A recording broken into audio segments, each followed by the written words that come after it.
अवधूत चिंतन श्री गुरुदेव दत्त श्री स्वामी समर्थ मंडळी, स्वागत आहे तुमचं माझ्या एका नवीन व्हिडिओमध्ये। जर आपल्या चॅनलवर नवीन असाल तर चॅनलला नक्की सबस्क्राईब करा। सर कधी कधी आयुष्यात अशी वेळ येते की आपल्याला समजत नाही चांगले असणे वाईट आहे की वाईट असणे चांगले आहे। इतकं चांगलं करूनही पाहिलं पण बदल्यात वाईटच मिळतं।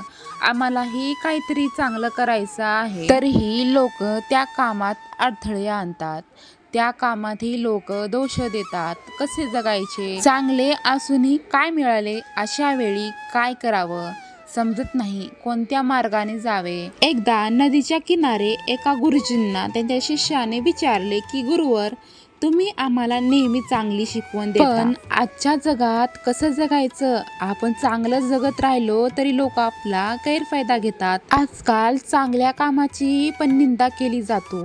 आजच्या समाजात कसे जगायचे? तेव्हा गुरुजी म्हणाले, मी तुला बोलून सांगू की करून दाखवू?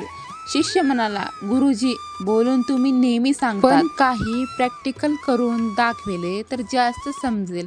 गुरुजीकडे एक सारखी दिसणारी 3 लाकडाच्या काट्या होत्या। गुरुजींनी शिष्याला एक लाकडाची काठी दिली आणि म्हटले, या लाकडात काटा अडकव आणि थोडं पीठ लावून मासे पकडून आण। शिष्य म्हणाला, ठीक आहे। ते लाकूड त्याने नदीत टाकताच एक मासा पटकन त्यात अडकला। तेव्हा गुरुजींनी त्याला जोर लावून बाहेर काढण्यास सांगितले।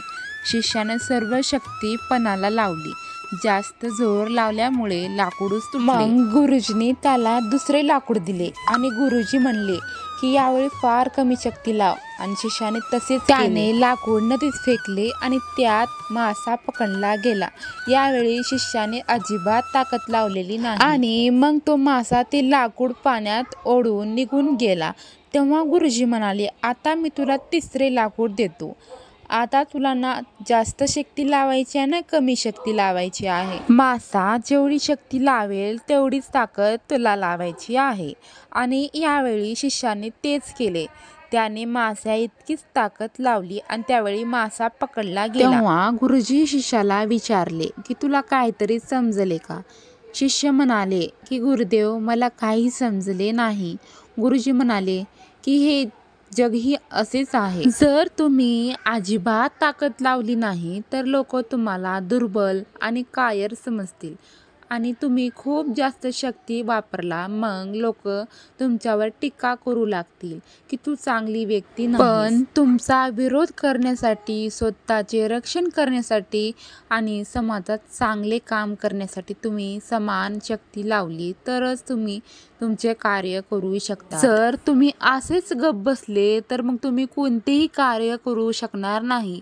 म्हणून भगवंतावर विश्वास ठेवा। आपण जे काही काम करतो त्यावर विश्वास ठेवा की यात आपण यशस्वी होऊ। जर तुम्हाला व्हिडिओ आवडला असेल तर चॅनलला नक्की सबस्क्राईब करा आणि लाईक करा। अनेक भक्तांपर्यंत आपला व्हिडिओ पोहोचवण्याचा प्रयत्न करा। श्री स्वामी समर्थ।